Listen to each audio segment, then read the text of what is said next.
Assalamualaikum warahmatullahi wabarakatuh.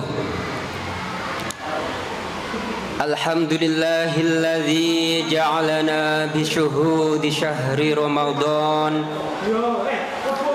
Wassalatu wassalamu ala man hamalal Qur'an, Nabiyyina Muhammadin alladzi jaa'a bi akramil adyan,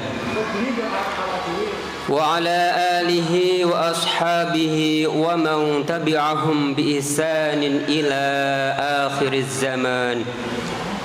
Amma ba'd. Hadirin jamaah berbuka yang dirahmati Allah, pada pertemuan yang penuh berkah ini, marilah kita awali dengan bersyukur kepada Allah Subhanahu wa Ta'ala yang telah memberikan beberapa kenikmatannya kepada kita semua, dan diantaranya adalah kita masih diberi kesempatan berjumpa dengan bulan yang mulia, yaitu bulan Ramadan, dalam keadaan sihah wa afiyah, tanpa ada suatu halangan apapun. Biqaulina alhamdulillahi rabbil alamin.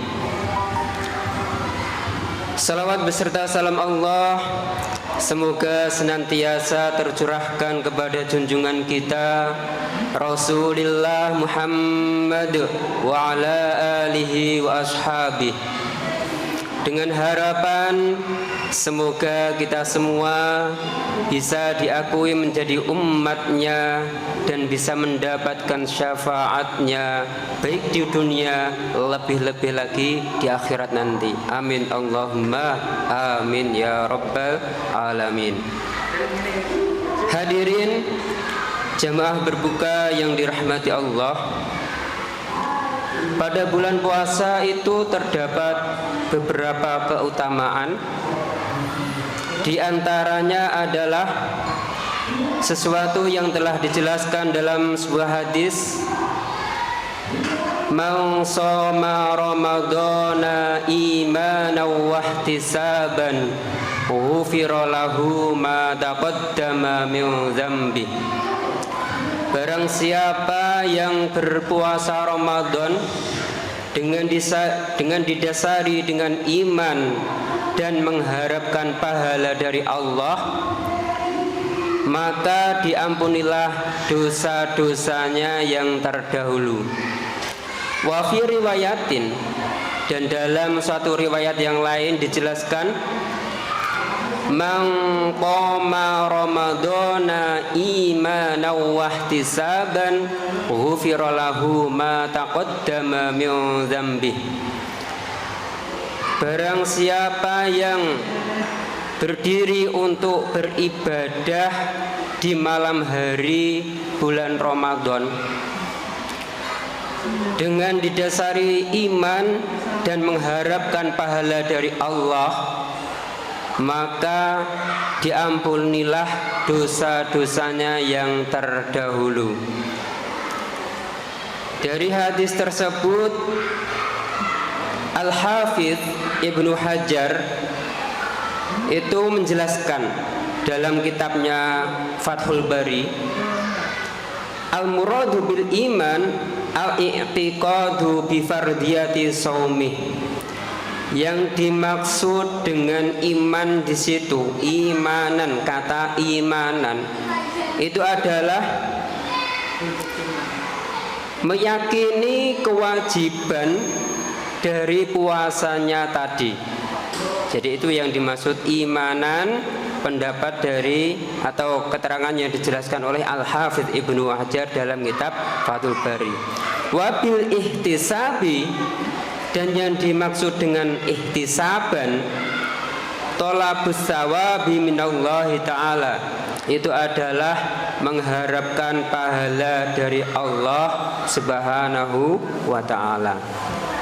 Sedangkan menurut Imam Nawawi itu dijelaskan makna imanan tasdiqan bi annahu haqqum muqtasidun fadilatuh. Yang dimaksud atau makna dari lafaz imanan itu adalah membenarkan bahwa itu memang benar dengan nilai keutamaan, ya. Jadi makna imanan pendapat Imam Nawawi itu adalah membenarkan bahwa memang benar di situ terdapat keutamaannya. Wa makna ihtisaban annahu yuridullaha ta'ala la yaqsudu ru'yatan nasi walau ghaira dzalika mimma yukhaliful ikhlas. Sedangkan yang dimaksud dengan ihtisaban yaitu adalah mengharapkan pahala dari Allah semata, tidak mengharapkan pada yang lainnya, tidak mengharapkan untuk dilihat manusia, dan tidak mengharapkan pada sesuatu yang bertentangan dengan keikhlasan. Nah, dari keterangan-keterangan tadi bisa kita pahami bahwa maksud dari imanan, ya, kalau orang berpuasa, kalau dinisbatan bagi orang yang berpuasa, itu adalah kita itu harus mengakui kefarduannya, mengakui kewajiban puasa tersebut bagi kita semuanya. Yang mana hal tersebut sesuai dengan firman Allah surat Al-Baqarah ayat 183 yang berbunyi, Ya ayyuhalladzina amanu kutiba alaikumus siyamu kama kutiba alal ladzina min qablikum la'allakum tattaqun. Wahai orang-orang yang beriman, diwajibkan atas kalian berpuasa sebagaimana diwajibkan atas orang-orang sebelum kalian, agar kalian itu bertakwa. Nah, itu dasar dari diwajibkannya puasa Ramadan. Sedangkan imanan apabila disandarkan pada qoma atau qiyamu fi lailati Ramadan, yaitu menjalankan ibadah di malam bulan suci Ramadan, itu adalah mengakui tentang adanya keutamaan yang berada di dalam menjalankan ibadah di malam bulan suci Ramadan tersebut. Mengakui bahwa memang menjalankan ibadah di malam hari bulan Ramadan itu ada keutamaannya. Itu yang dimaksud imanan. Sedangkan yang dimaksud ihtisaban, baik yang menjalankan puasa ataupun yang beribadah di malam hari bulan Ramadan, itu adalah bahwa menjalankan baik puasa atau ibadah di malam hari bulan Ramadan itu harus ikhlas karena Allah semata, ikhlas untuk mendapatkan pahala Allah dan ridhonya Allah semata, tidak karena hal-hal yang lain, tidak karena ingin dipuji manusia ataupun yang lainnya. Kemudian apabila kita sudah melakukan hal-hal tersebut sesuai ketentuannya, yang akan didapatkan kita adalah ampunan Allah, ya, ampunan Allah dengan diampuni dosa-dosa kita yang terdahulu. Dan tujuan akhirnya nanti kita akan tergolong menjadi orang-orang yang bertakwa, yang itu dijelaskan pada surat Al-Baqarah ayat 183 ayat yang terakhir, yaitu la'allakum tattaqun, supaya kalian semua itu bertakwa. yang mana derajat dari orang yang bertakwa itu adalah derajat yang paling mulia di sisi Allah Subhanahu wa taala, yang telah dijelaskan dalam Al-Qur'an surat Al-Hujurat ayat 13, inna akramakum indallahi atqakum, sesungguhnya orang yang paling mulia di antara kalian adalah orang yang paling bertakwa. Dan mendapatkan hal itu tidaklah mudah, karena memang untuk mendapatkan derajat orang yang bertakwa itu sangatlah sulit, apalagi derajat takwa yang diberikan oleh orang yang puasa, karena di dalamnya ada banyak sekali halangan dan rintangannya. Seperti yang pernah saya jelaskan pada pertemuan sebelumnya, bahwa kita itu harus menjaga dari dua hal, yaitu menjaga kualitas puasa kita dan menjaga kuantitas puasa kita. Menjaga kualitas puasa kita itu berarti kita harus menjaga diri untuk tidak melakukan segala hal yang bisa membatalkan pahala ibadah puasa kita. Sedangkan menjaga kuantitas ibadah puasa kita itu adalah kita harus menjaga diri supaya kita tidak melakukan hal-hal yang bisa membatalkan ibadah puasa kita. Dan keduanya pada pertemuan sebelumnya sudah pernah saya jelaskan. Tapi untuk yang hal-hal yang membatalkan puasa itu baru satu kemarin yang terbahas, yaitu tentang perkara yang masuk pada lima lubang. Dan sebenarnya jumlah dari hal-hal yang membatalkan puasa itu ada 9. Kita coba mengulas dari awal. Yang pertama, seperti yang saya jelaskan kemarin, itu adalah masuknya sesuatu ke lubang yang jumlahnya ada 5, yaitu yang berupa yang pertama lubang mulut, yang kedua lubang hidung, yang ketiga lubang telinga, yang keempat lubang air kecil, yang kelima lubang air besar. Nah, untuk yang pertama yaitu lubang mulut, itu batasannya adalah ketika sesuatu perkara tersebut itu sampai ditelan.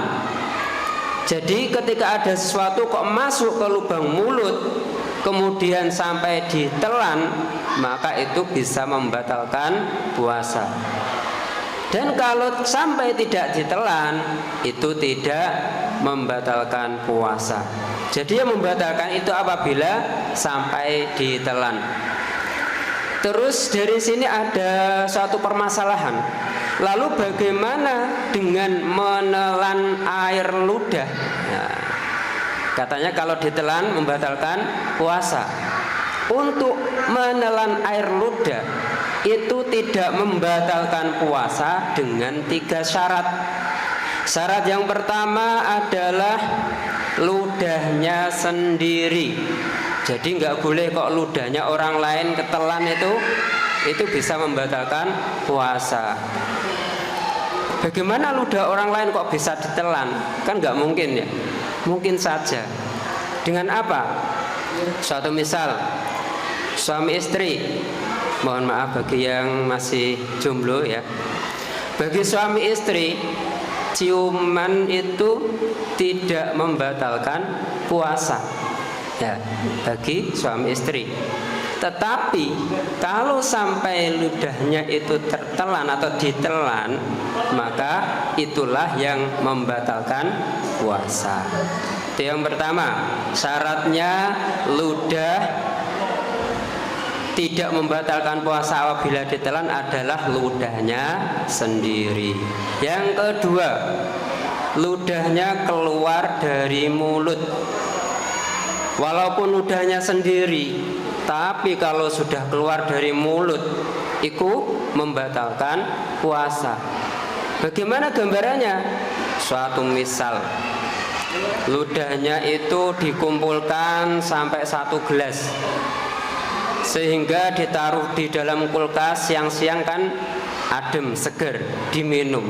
Nah, walaupun itu ludahnya sendiri, itu bisa membatalkan puasa karena sudah keluar dari wilayah mulut. Syarat yang ketiga, ludahnya tidak bercampur dengan benda lain. Suatu misal, bercampur dengan permen, bercampur dengan es krim, bercampur dengan es teh ataupun yang lain. Pokoknya ludah kalau sudah bercampur dengan yang lain kok ditelan, maka membatalkan puasa. Harus murni ludah, jangan bercampur dengan hal-hal yang lain. Itu lubang yang pertama adalah lubang mulut. Selanjutnya lubang yang kedua itu adalah lubang hidung. Nah, untuk lubang hidung ini hati-hati bagi orang yang sedang sakit flu.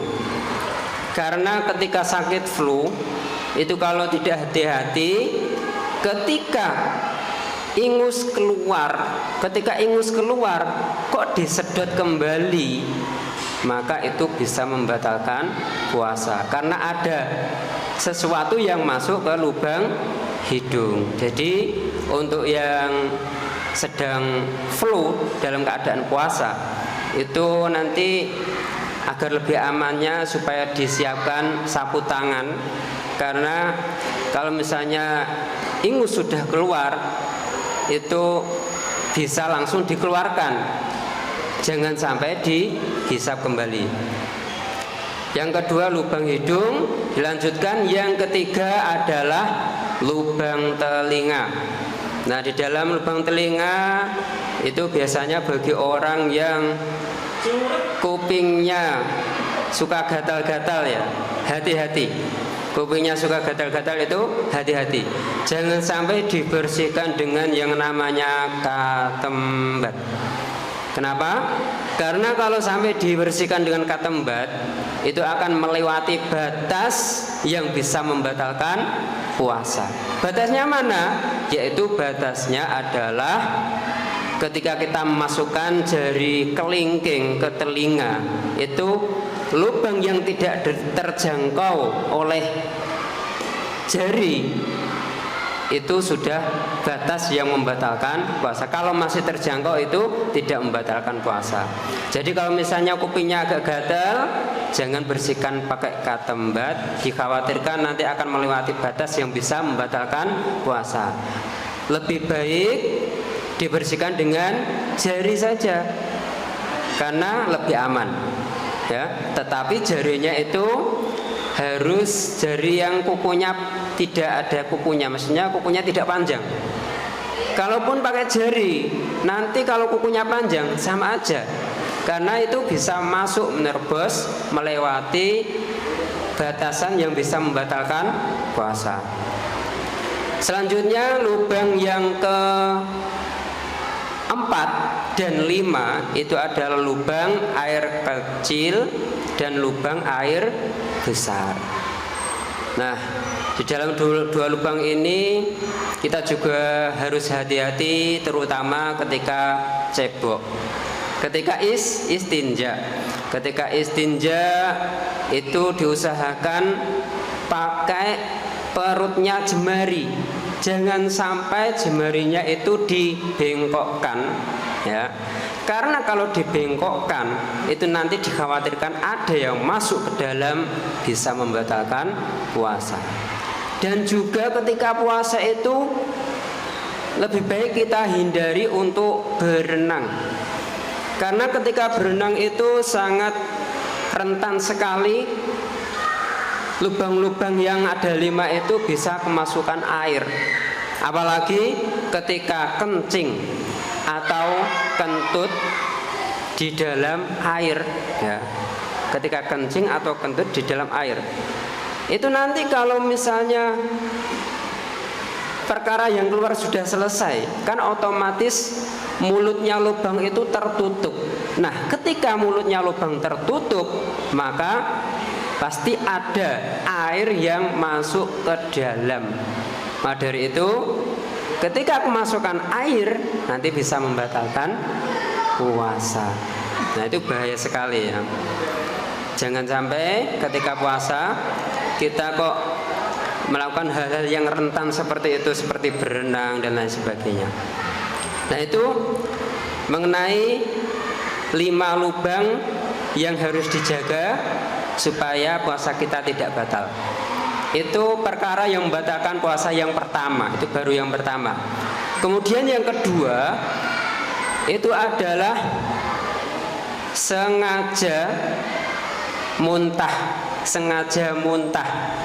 Muntah kalau disengaja padahal dalam keadaan berpuasa, itu bisa membatalkan puasa.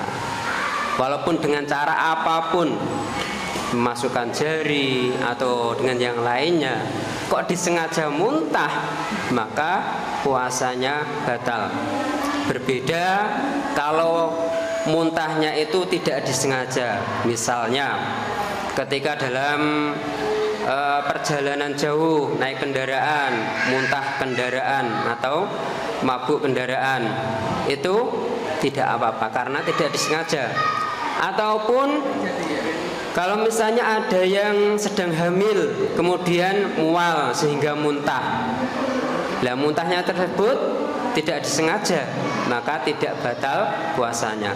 Tapi harus diingat, harus diperhatikan, ketika setelah muntah itu harus dibersihkan bekas-bekas muntahan tadi yang ada di mulut kita, ya, dibersihkan dengan air dengan sebersih-bersihnya.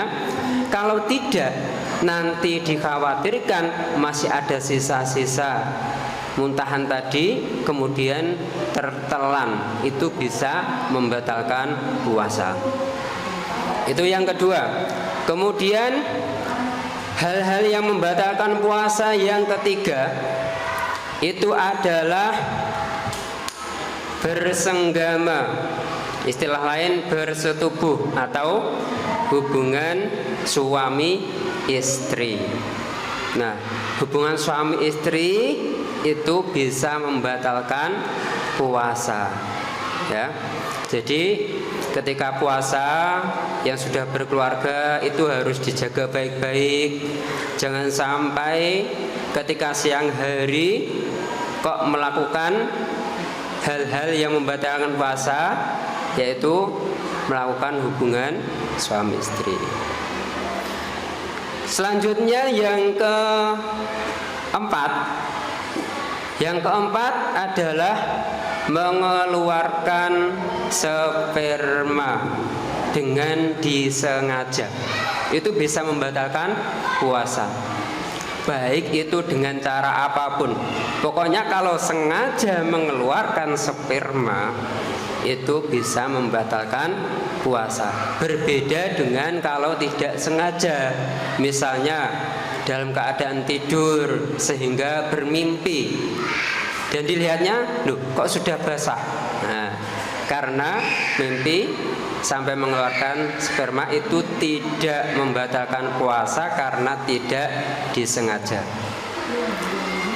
Kemudian selanjutnya yang kelima, 6 dan ketujuh itu adalah haid, nifas, dan melahirkan. Haid, nifas, dan melahirkan itu bisa membatalkan puasa.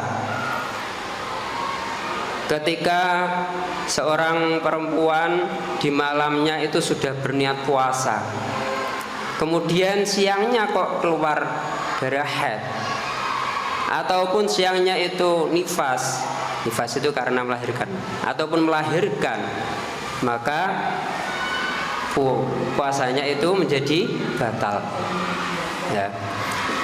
Dilanjutkan yang ke-8, itu adalah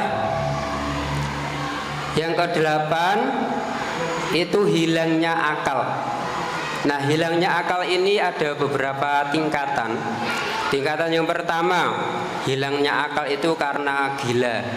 Nah, untuk orang gila itu secara otomatis langsung batal puasanya. Malamnya masih normal-normal saja, masih dalam keadaan sehat. Lah kok siangnya tiba-tiba gila? Entah gilanya itu karena apa? Karena memikirkan masalah yang tak teratasi atau bagaimana, stres sehingga menjadikan gila. Nah, seketika itu batal puasanya. Itu tingkatan yang pertama. Yang kedua, hilangnya akal itu bisa karena apa ya? Semaput. Semaput istilahnya apa? Pingsan. Oh ya, pingsan. Pingsan. Jadi ketika ada orang yang pingsan, kok pingsannya itu sampai seharian ya, seharian.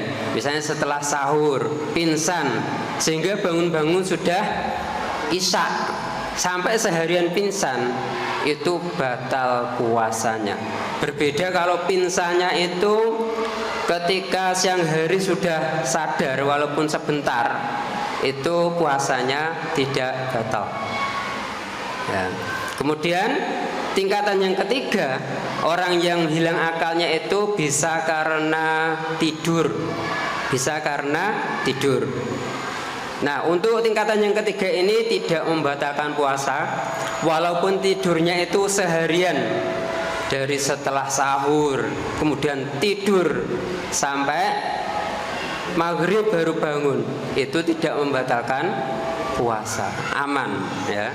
Tetapi ketika orang tidur itu nanti harus mengqadha dari sholat yang dia tinggalkan.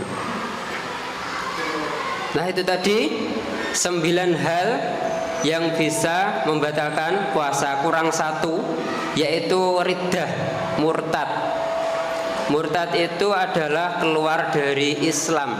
Nah, keluarnya dari Islam itu bisa berbagai macam. Bisa karena ucapannya yang meremehkan syariat, atau mengatakan bahwa Nabi Muhammad itu bukanlah Nabi, atau mengatakan ada Nabi lain setelah Nabi Muhammad, itu bisa murtad. Nauzubillah min dzalik. Atau meremehkan hal-hal yang disyariatkan, misalnya meremehkan Al-Quran, meremehkan azan, meremehkan sholat, meremehkan puasa, itu juga bisa keluar dari agama Islam. Nah, itulah hal-hal yang bisa membatalkan puasa, yang jumlahnya ada 9. Nah, ketika ada seorang kok misalnya memang melanggar hal-hal yang dilarang sehingga puasanya itu batal, nanti ada beberapa ketentuan yang harus dilakukan oleh orang tersebut. Di antaranya bisa jadi dia itu harus hanya membayar fidyah. Yang pertama, hanya membayar fidyah saja. Yang kedua, hanya menggantinya dengan puasa, atau bisa kedua-duanya, bisa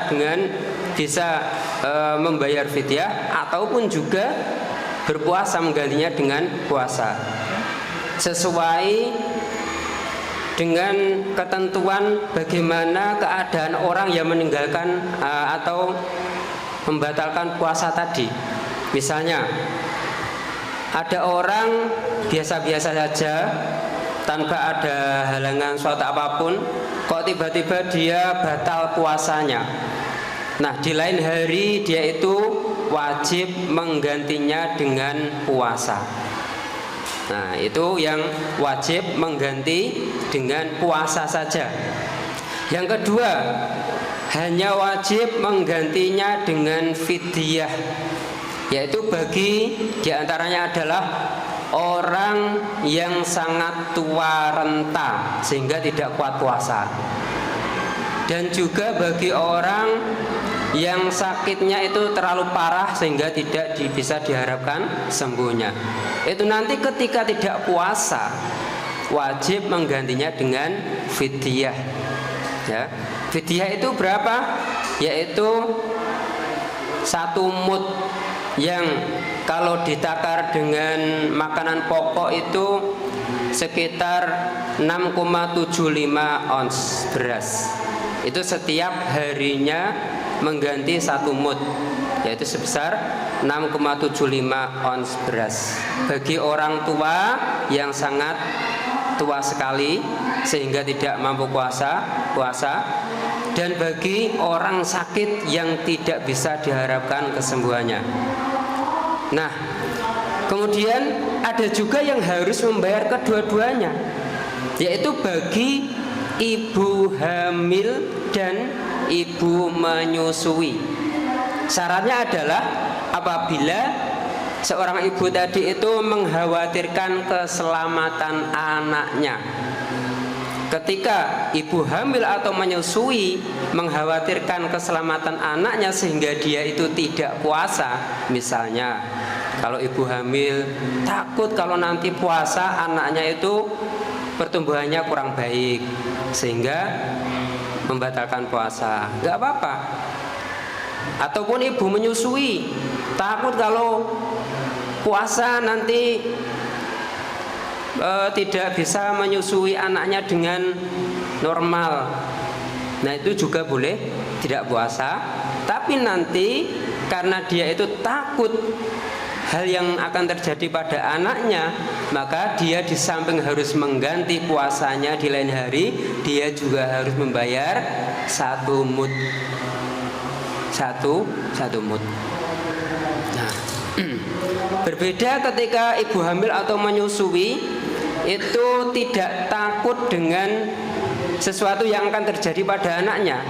Misalnya dia hanya takut dengan keadaan dirinya sendiri, walaupun agak egois ya, tapi ya kadang memang ada yang seperti itu, tidak takut hal yang akan terjadi padanya, tapi takut pada dirinya sendiri sehingga dia itu tidak puasa, takut akan kesehatannya sendiri sehingga dia tidak berpuasa. Itu enggak apa-apa.